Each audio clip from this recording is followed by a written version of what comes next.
And just remember, it almost tastes like Sprite, but something's off. Yes. I'll explain that later. Yeah, but Suicide Squad. It's finally here. This is one of the ones me and Mark have been looking forward to for God knows how long. Brought my sister's hat. Yeah, she won. She works at Cinemark, so she won this. I have to say, that hat's not fitting, though. No, not definitely. Like, it looks good on you. What I mean is, based on the movie, that hat should be like a fucking beanie, or this thing should just light up under like black that. lights. Seriously. Not even. No, it needs to be a colorful hat. That's what I mean. Those colors would light up like neon under black light. What the fuck are you talking about? Well, yeah, but not necessarily just on black light. Well, point being, needs to be techno-colored and everything. Because, your bed sheets can light up under black light, but that's besides... They don't do that. I did the laundry, so no, they don't anymore. Anymore. Anyway. Yeah, Suicide Squad. Now, we liked Batman v Superman. We are one of the few people who actually liked the movie.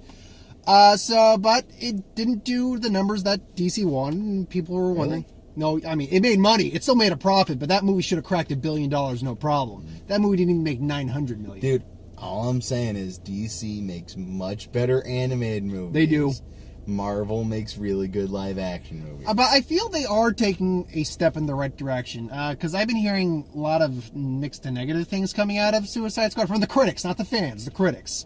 Well, here's the big thing. And this movie is a step in the right direction. Mm-hmm, definitely. But DC needs to realize they created a really fucking dark universe. They did.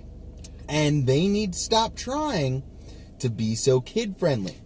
Be kid-friendly with your Saturday morning cartoons.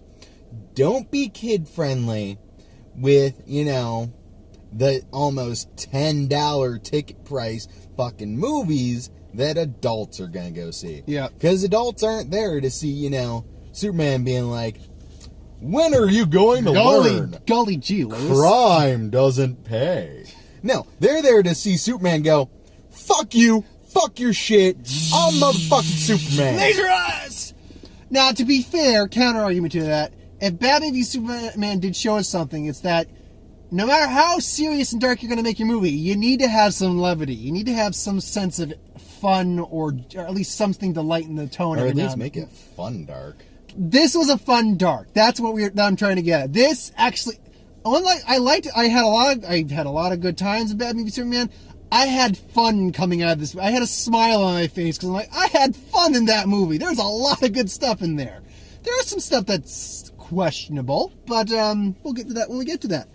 The movie, I do like the fact, did the movie start out in prison for them? I'm trying to remember. Yeah, I think the movie, that is a little bit, the movie is a little all over the place in the first 20 minutes. Did it? I think it started with Deadshot beating on the, No. Did it? Not? No. What it started with, you know what? Was, it started with conference with Amanda Waller, and they're at dinner. Nope, that happened later. I remember.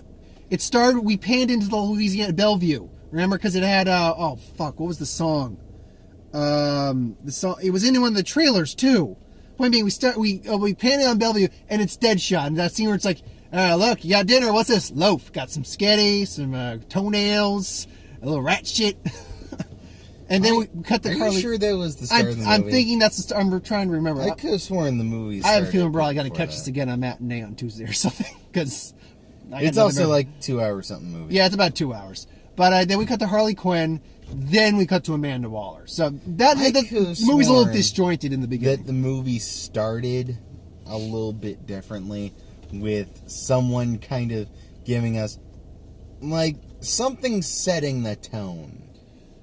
Oh well, there was some music to set the tone to that, and then yeah. But what I mean is like actual dialogue, visuals. All I remember, as far as I remember, it was that we had the Suicide Squad logo pop up with the colors, and then they cut to the prison, Bellevue. That's what I remember. Maybe I'm remembering it wrong. I thought. No, the whole thing with Will Smith and his daughter was a flashback. That was a flashback. I'm talking about Will Smith punching. Yeah, no, I get that. Oh, you're trying. But what I mean is, yeah, all the beginning. The beginning wasn't Will Smith and his daughter. No, it was not. That was a flashback. Yeah, when he got caught by Batman. No. The beginning, wasn't it where Will Smith is sitting on the rooftop? Nope, that was when Amanda Waller's showing the files. It's a Deadshot. He's assassin. That's when we see Will Smith, talking to D'Angelo. The song goes, "Yo, no honey, no money. Pleasure doing business with you, asshole," or jackass, or something like that, and just shoots him. And then it cuts like, "How'd you catch him?" It's like, "Yeah, I didn't catch him. I left a tip for someone in Gotham." So those are two scenes or two together. Yeah, they utilize flashbacks in this fine, but as you can see, we're actually having a little difficulty remembering what was what at points. So I got so wrapped up in the movie, yeah, that honestly I forgot parts of it. Not in a bad way, but in the sense of I'm so wrapped up. There's so much going on. What is going on? Yeah, there's a lot going on. That. Oh yeah, that did happen. They gave us the origin of Harley Quinn really briefly through flashbacks, which I think is the way you should have done it. You didn't have to do like an actual origin at the beginning. I wish they showed a little bit more of that. They're like how she drove her mad or something like that, or did love him. It's like, would you die for me? No, that's too easy. Would you live for me? Well, see, the other part is freaking. I don't know what the fuck was it. No, I wish they showed a little bit more of her, psychoanalyzing people. Yeah, that would have been interesting. And also, that being said, did she actually get him the machine gun? Probably. Seeing as there was men with goats' heads and everything else just breaking out of Arkham Asylum. Well, that's the Joker's gang. Which I guess. We'll probably see more of that because we're supposedly going to get a Harley Quinn movie down the line. Actually, speaking of which, the goat-headed dude, that's a reference, I think. Is it? Because I vaguely remember there was this whole DC thing. I forget where I saw this, but it was part of the DC universe in Gotham. I'm going to take this out. Some, serial killer cult or something that would pop up. Yeah, I remember this actually in the show Gotham. Okay. It was this serial killer cult that would pop up, and, the dude would wear a goat's head. No weirder than Professor Pig. It was along the same lines. Anyway, but no, we see Boomerang gets caught, and it's a good it's a very quick little flash cameo. You could say it was over. In a flash! We're going to die. Soon, probably. No, that was a good... Boomerang, we'll get to all the characters, but they show all of them. We show Diablo incinerating people in his flashback. They didn't show us possibly the greatest character in the movie, though. And the greatest character in the movie? They didn't show us Slipknot. No. We had Slipknot for about a total of 10 minutes. Okay. But they didn't show us his origin. Okay. Mark had to look this up. I still don't know who he's a villain of. I think he's that far down on the roster to where he doesn't have a specific guy. There's A-list, B-list, C-list, D-list. Then there's the bottom of the barrel who just get their heads blown off. Well, as far as I can tell, this is a dude who, in every time he appears, he's teaming up with someone. Slipknot can climb anything, as they said in the movie. He works in a chemicals lab that made some special rope or some crap. And I'm watching this, I'm like, okay, they're the Suicide Squad, so not all these guys are going to make it out of here. Slipknot's the only one who has not had any lines or real screen time in this entire movie. I mean, in terms of the trailers. And then we get to the scene where Captain Boomerang, played by Jai Courtney, and I gotta start right now. First role I've ever actually liked Jai Courtney in. What else has he been in? Terminator Genesis. He was Kyle Reese. Don't remember that one. You saw that. Did I? You did. Are you sure? Yes, I was there. Me, and Gina were somewhat disappointed by the movie. Really? Yes. I don't remember. Wow, you blocked that out. He was also in Jack Reacher. Wait, Terminator Genesis, the newest one. Oh, he was that dude? He was that dude. He was kind Dude, of... I couldn't even recognize him because it looked like he got a bit pudgier. Oh, no, he got some muscle on him. And he's Really? got the sexy mutton chops.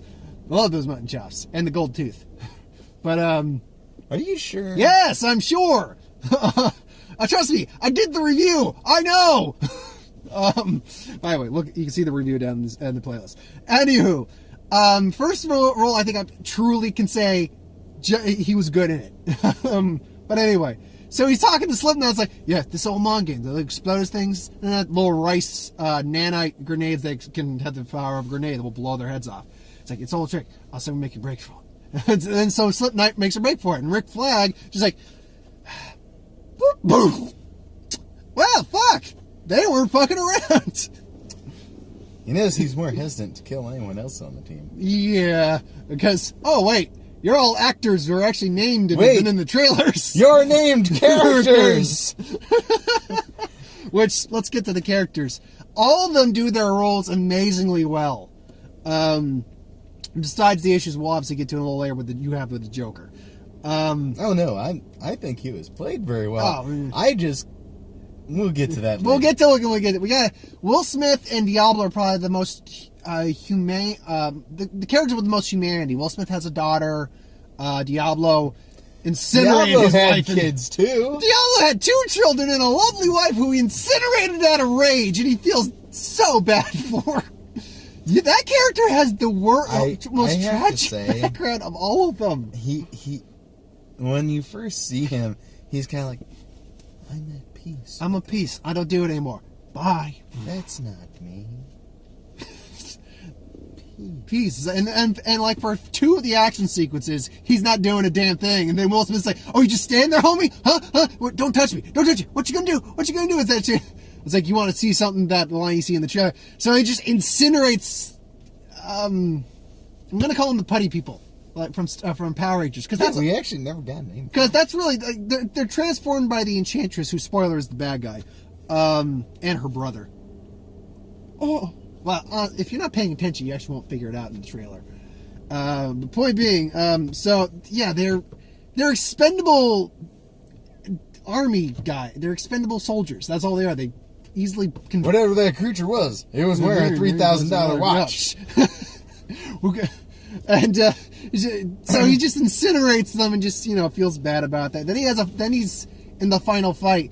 He probably had the best moment in the entire final fight sequence. I have to say though, really quick, that it felt like a video game at one point, where their chopper, goes down, they crash land in the city, they're running around the city, and trying to get to like their first like major objective, and they come across some like obstacle. Something's bad is about to happen, and like in most video games, they're in a much larger group. Well, the rest of the group splits off from them. It's like, oh, okay. And so the rest of the group splits off, and you're like, bye. And it feels like a video game. Bye. Where are you going? Oh well. It feels like one of those kind of survival horror video games where you start off as part of like this whole platoon, but then then half the platoon goes in another direction, and all the other guys who aren't named start dying off everywhere.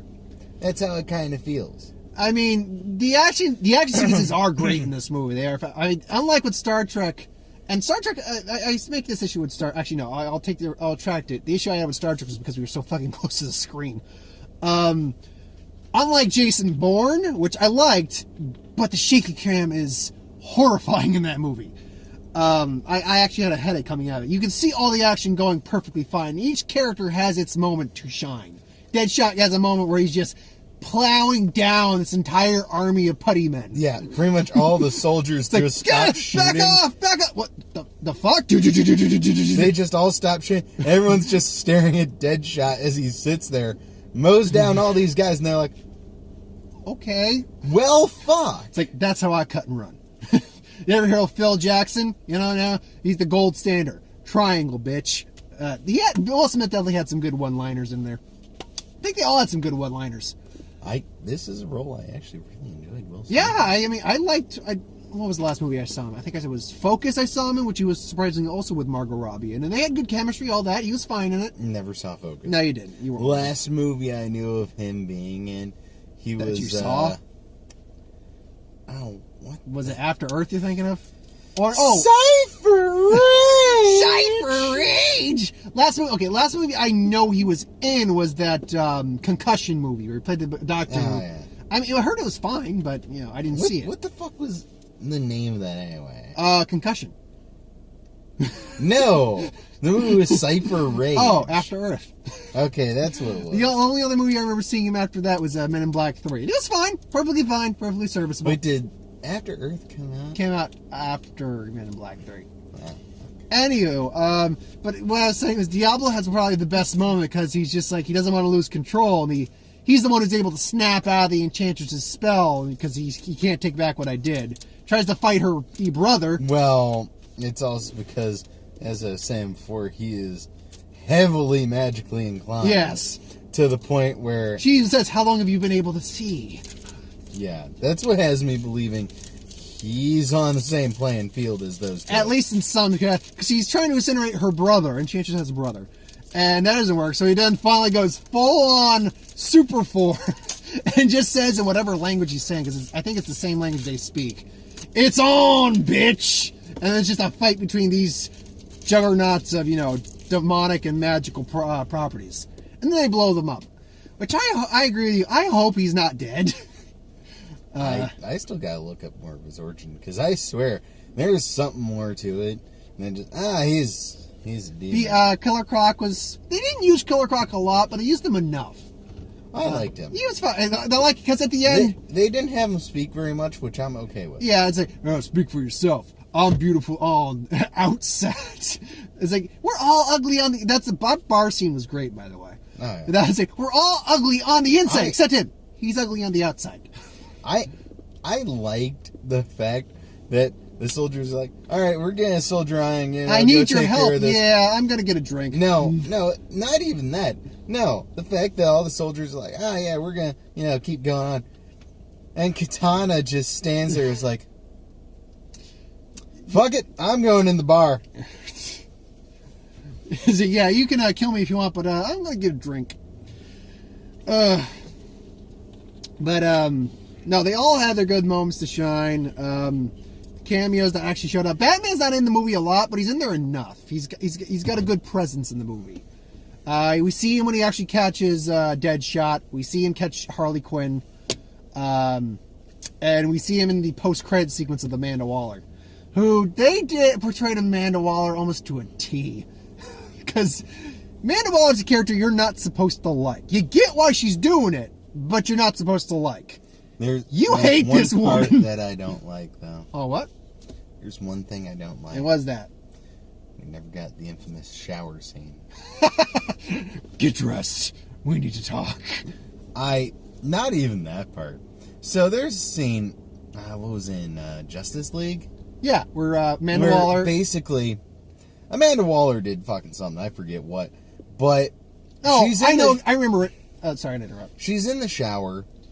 And, she's, taking a shower. She reaches out for her towel. Her towel's not there. Then, somebody hands her a towel. And she's like, oh, wait, what the fuck? Whips open the curtain. Batman's standing there, just staring at her. We need to talk. And that, not including the talking part. Just that little snippet of the scene. Well, I love the beauty of that scene because it's after she shows that she knows he's Batman. It happened in a previous episode. But the scene, before all that happens, you see her getting up in the morning, talking about, have the car ready in 15 minutes. She's checking all of her security cameras, all of her guards, all that. Everyone's stationed, nothing. Then she's showering, and then Batman's there, and he just disappears. He got through the entire security system with no problem. Because he's motherfucking Well, that scene wouldn't happen because from the way we both agree that... Oh, I don't care. I wanted it. I seriously doubt it because they don't have I don't care. I don't care that you don't care. You don't need to rationalize this. This doesn't need to be rationalized. We don't need actual reason or construct. You never need Just reason. tack it in on the end credits and have everyone Actually, be like, you know what? I would have preferred, as much as I did like the mid-credit scene with Bruce and her, because we both agree, Amanda Waller knows Bruce Wayne's Batman in this universe. and Batman knows Amanda Waller is Amanda Waller. Yeah, it's like, yeah, you fucked up. We'll take care of it. It's like, yeah, okay. But I think I actually would have preferred that scene for a mid-credit scene where it's just, she showers like, oh my god, what the fuck have I done? Oh, it's like she's about to reach for the towel, and all of a sudden Ben Affleck's Batman's there's like, we need to talk. That actually would have been pretty fun. But action sequences are top notch. You gotta talk about the villain real quick.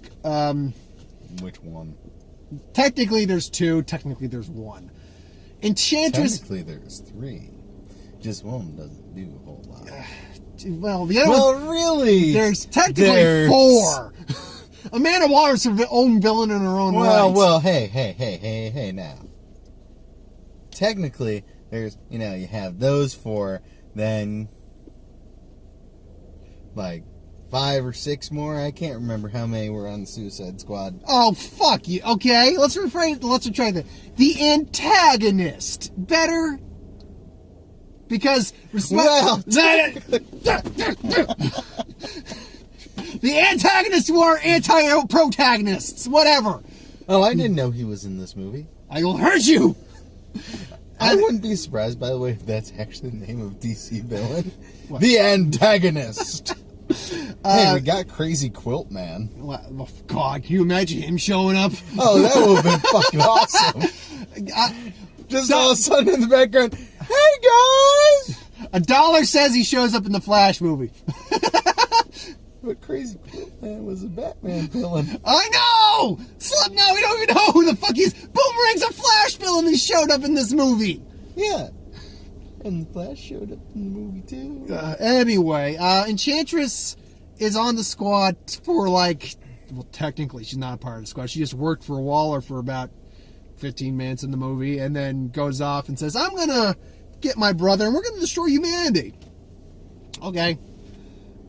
I preferred her over to her brother, but as you like in D, it's in D&D. He's the heavy hitter, she's the spellcaster, she's the one who's actually the brains of the operation. Yeah. She's interesting for some. They have a great fight scene near the end of the movie. I think would I say it's my favorite fight scene? Probably because it got El Diablo being El Diablo. Oh wait, no, he's dead by that point. Or alleged. I don't know. The villains are fine. I don't have as big a problem as I've been hearing some people have, but they are kind of just one-note villains. They're just, okay, gonna destroy the world. Oh, well, they have reason to. They have, true. I mean, honestly, if Amanda Waller wasn't such a fucking bitch, then Hiller couldn't knock off. Anyway, then freaking they probably wouldn't have had this problem in the first place. By the way, how fucking stupid is she for actually being in the city? Because she got caught. And they say, do your worst. You are an idiot. I don't think she was that big of an idiot. She made a mistake of thinking she could control an ancient dimensional witch. She technically could, but then she done fucked up. That's the thing. She done fucked up. Well, for all intents and purposes, she had the power to and she could, but, she just didn't do enough research. The witch found the loophole. Well, that's the thing. She didn't do enough. Well, that's all they had on her. She couldn't do any more research. Yeah.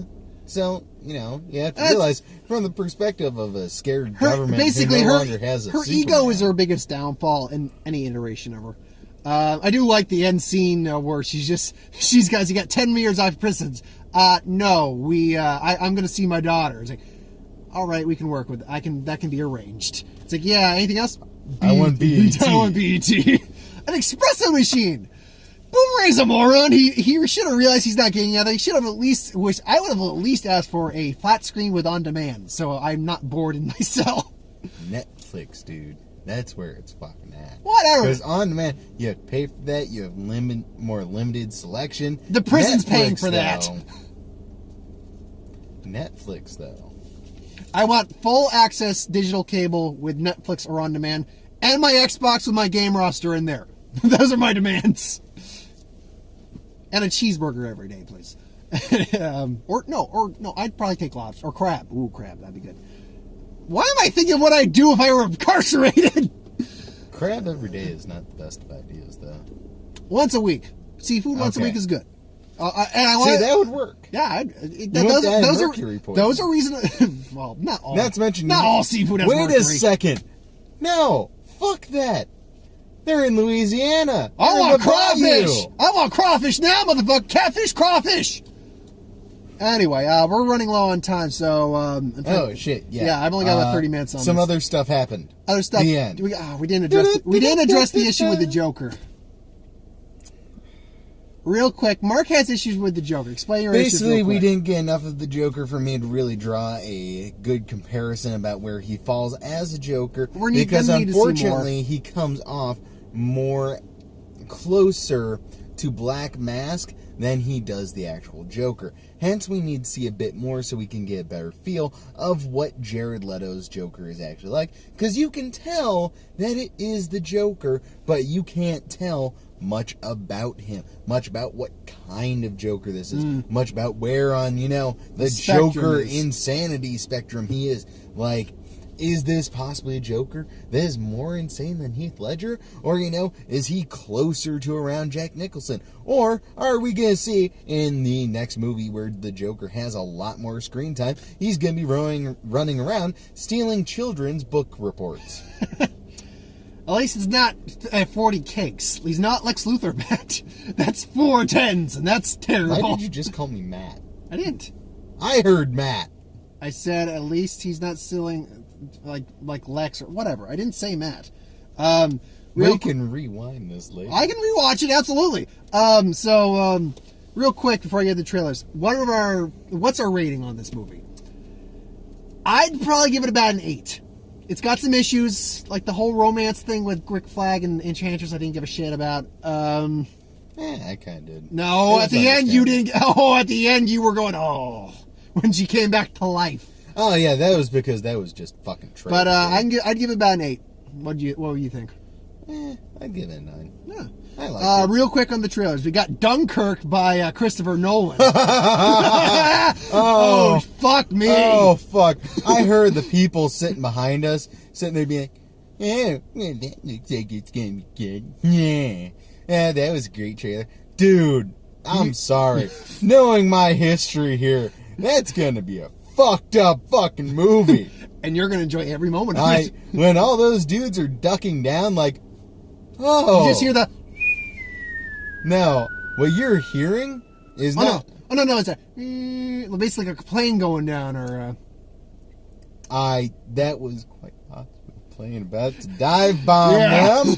And this is a boat full of guys, so you can understand there's a good chance that boat's about to blow the fuck up. Yep. Fantastic Beasts and Where to Find Them, Harry Potter film, or Peter Pan prequel. It looks okay. Wonder Woman. We watched it on. I liked it. Big screen. That looked awesome. Can't wait for that. Hands of Stone. Robert De Niro doing the boxing. Looks good. Looks fun.